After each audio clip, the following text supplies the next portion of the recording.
তৃতীয় সপ্তাহে ইরান যুদ্ধ।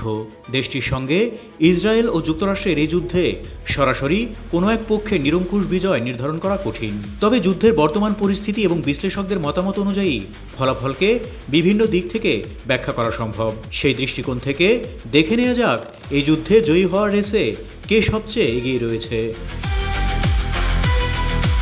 যুদ্ধের প্রভাবে বৈশ্বিক জ্বালানি বাজার আর সরবরাহ ব্যবস্থা বিপর্যস্ত। পৃথিবীর অনেক দেশ তৈরি হচ্ছে কঠিন অর্থনৈতিক পরিস্থিতির মোকাবেলা করতে।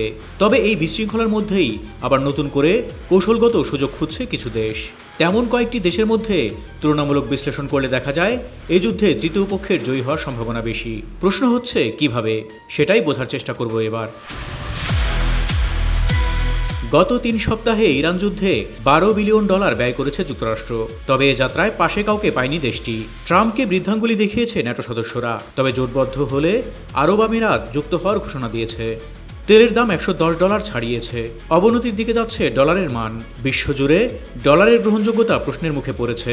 তবে যুক্তরাষ্ট্র ও ইসরায়েল ইরানের পারমাণবিক স্থাপনা, নৌবাহিনী এবং ড্রোন উৎপাদন কেন্দ্রের ব্যাপক ক্ষতি করতে সক্ষম হয়েছে।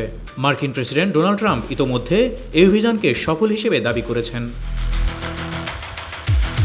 অন্যদিকে শীর্ষ নেতাদের হারানোর পাশাপাশি বোমার আঘাতে দেশ, জনগণ, রাষ্ট্রীয় সম্পদ পর্যায়ক্রমে ধ্বংস হলেও শত্রুর বিরুদ্ধে সমানতালে লড়ে যাচ্ছে ইরান।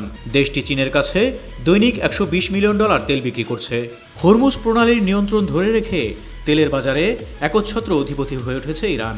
অনেক বিশেষজ্ঞদের মতে ইরান রাজনৈতিকভাবে বিজয়ী হতে পারে, কারণ তারা টিকে আছে এবং হরমুজ প্রণালী বন্ধ করে বিশ্ব অর্থনীতিতে প্রভাব বিস্তার করতে পেরেছে। এদিকে চলমান যুদ্ধে ইরানের কাছে $5 বিলিয়ন অস্ত্র বিক্রি করেছে চীন। দেশটি ইরানের কাছ থেকে সস্তায় তেল কিনছে। হরমুজ প্রণালী পার করার সুযোগ নিয়ে নিজেদের মুদ্রা ইউয়ানকে বিশ্বের কাছে শক্তিশালী করছে। এছাড়া মার্কিন B-2 বোম্বারকে AI প্রযুক্তি দিয়ে ট্র্যাক করতে সমর্থ হয়েছে চীন। যুক্তরাষ্ট্রের দুর্বলতার সুযোগে তাইওয়ান দখলের সম্ভাবনা দৃঢ় হচ্ছে। বর্তমান যুদ্ধে ইরানকে স্যাটেলাইট ছবি ও ড্রোন প্রযুক্তি দিচ্ছে রাশিয়া। আমেরিকার মনোযোগ অন্যদিকে ঘুরে যাওয়ায় ইউক্রেন যুদ্ধে আরও এগিয়ে যাচ্ছে দেশটি। আক্রমণ বাড়িয়েছে কয়েক গুণ।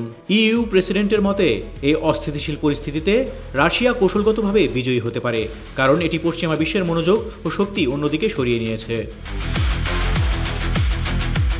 ইরান যুদ্ধে না জড়িয়ে ভিন্ন পথে হাঁটছে ইউরোপ। ইরানের বিরুদ্ধে চলমান সামরিক অভিযানে অংশ নিতে মার্কিন প্রেসিডেন্ট ডোনাল্ড ট্রাম্পের আহ্বানকে সরাসরি প্রত্যাখ্যান করেছে জার্মানি, ফ্রান্স ও স্পেন সহ যুক্তরাষ্ট্রের প্রধান ইউরোপীয় মিত্র দেশগুলো। ইউরোপীয় দেশগুলোর এই অনড় অবস্থানের পেছনে জনমতের একটি বড় ভূমিকা রয়েছে, কারণ তেলের কারণে তাদের অর্থনীতি ক্রমশ ক্ষতিগ্রস্ত হচ্ছে। অনেক দেশ ধীরে ধীরে চীনের দিকে ঝুঁকে যাচ্ছে। ফলাফল বিশ্লেষণে দেখা যায় এই যুদ্ধের 5 প্রধান অংশীদারের মধ্যে সবচেয়ে এগিয়ে রয়েছে চীন। চলমান উত্তেজনার প্রেক্ষিতে বর্তমান ভূরাজনৈতিক পরিস্থিতিতে কৌশলগতভাবে অনেক ক্ষেত্রে সুবিধাজনক অবস্থানে রয়েছে দেশটি।